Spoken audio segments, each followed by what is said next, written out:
सुनो, कल mummy papa आ रहे हैं, वो 10 दिन हमारे साथ ही रहेंगे, एडजस्ट कर लेना। मयंक ने स्वाति को बेड पर लेटते हुए कहा। स्वाति जवाब में बोली, कोई बात नहीं, आने दीजिए, अब की बार शिकायत का कोई मौका नहीं मिलेगा। रात काफी हो चुकी थी। स्वाति ने लाइट बंद कर दी और दोनों सो गए। सुबह जब मयंक की आंख खुली तो स्वाति बिस्तर पर नहीं थी।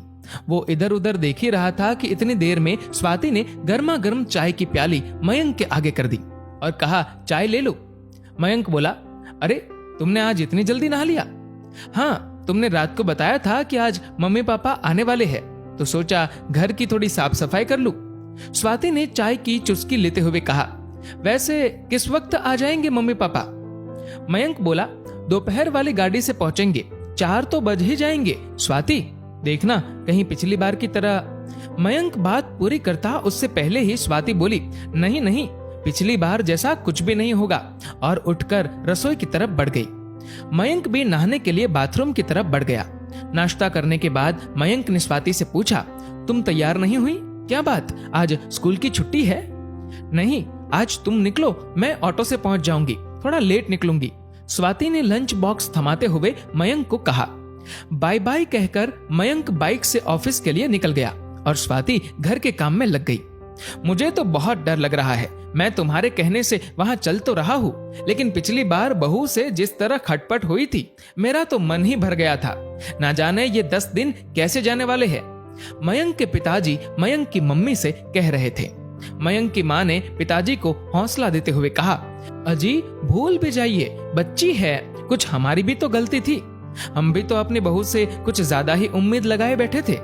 उन बातों को साल भर बीत गया है, क्या पता कुछ बदलाव आ गया हो।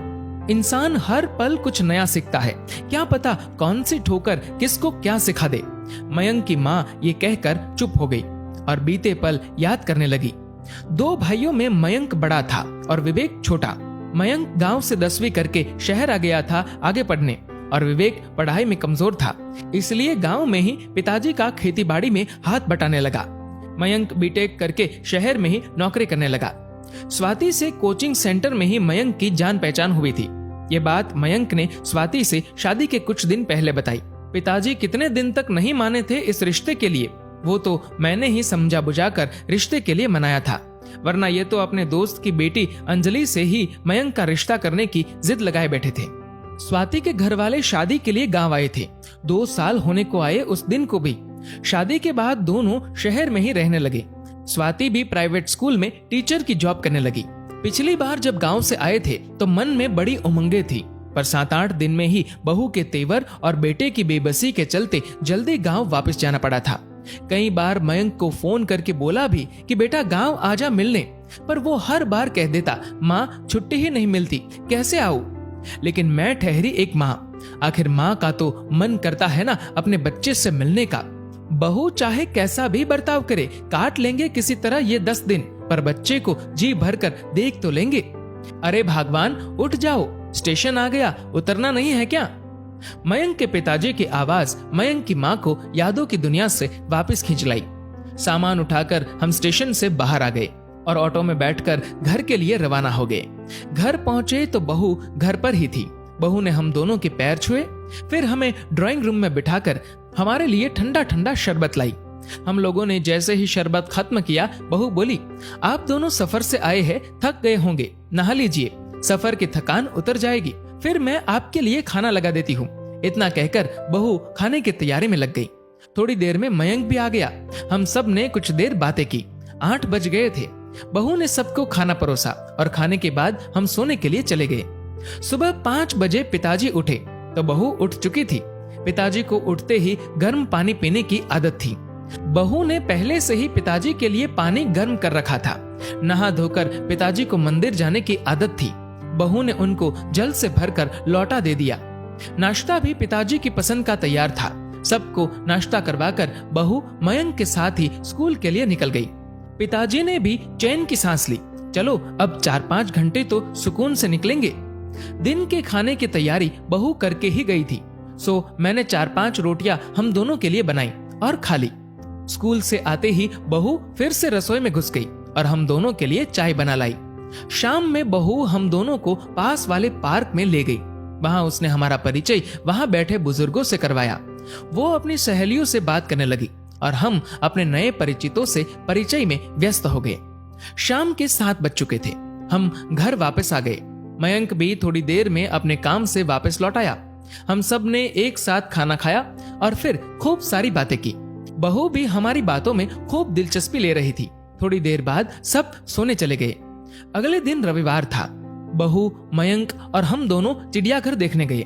हमारे लिए ताज्जुब की बात यह थी कि प्रोग्राम बहू ने बनाया था। बहू ने हमें खूब अच्छे से चिड़ियाघर दिखाया और शाम को इंडिया गेट की सैर भी करवाई। आखिर कल जब विवेक का फोन आया कि फसल तैयार हो गई है और काटने के लिए तैयार है, तो हमें अगले ही दिन गांव वापसी का प्रोग्राम बनाना पड़ा। रात का खाना खाने के बाद हम पैकिंग के लिए अपने कमरे में आ गए। पैकिंग करने के बाद हम सोने ही वाले थे कि इतनी देर में बहू हमारे कमरे में आ गई। बहू की आंखों से आंसू बह रहे थे। मैंने पूछा, क्या बात है बहू, रो क्यों रही हो? तो बहू ने कहा, पिताजी, माँ जी, पहले आप लोग एक बात बताइए, क्या पिछले 15 दिनों में कभी आपको ये महसूस हुआ कि आप अपनी बहू के पास है या बेटी के पास?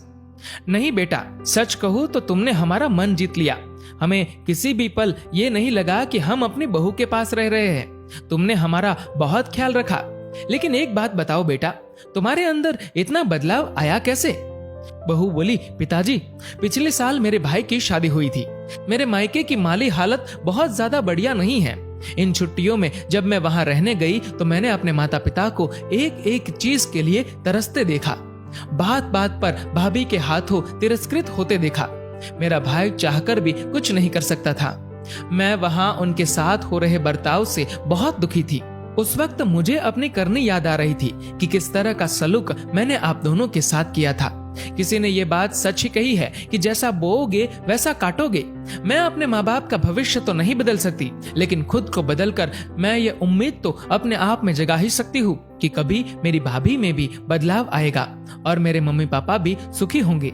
बहू की बात सुनकर मेरी आंखें भर आई। मैंने बहू को कस कर गले लगा लिया। हाँ बेटा, एक दिन अवश्य ऐसा होगा। ठोकर सबको लगती है, लेकिन संभलता कोई कोई ही है। लेकिन हम दुआ करेंगे कि तुम्हारी भाभी भी संभल जाए। बहू अब भी रोए जा रही थी। उसके आंखों से जो आंसू गिर रहे थे वो शायद उसकी पिछली गलतियों के प्रायश्चित के आंसू थे। दोस्तों, इस वीडियो को लेकर आपकी क्या राय है, नीचे कमेंट करके जरूर बताएगा। और अगर आपको ये वीडियो अच्छा लगा हो तो इस वीडियो को लाइक करेगा, ज्यादा से ज्यादा लोगों तक शेयर करेगा और ऐसे ही और भी इंस्पिरेशनल वीडियोस के लिए सब्सक्राइब करें हमारे यूट्यूब चैनल को और फेसबुक पर फॉलो करें हमारे पेज को। धन्यवाद।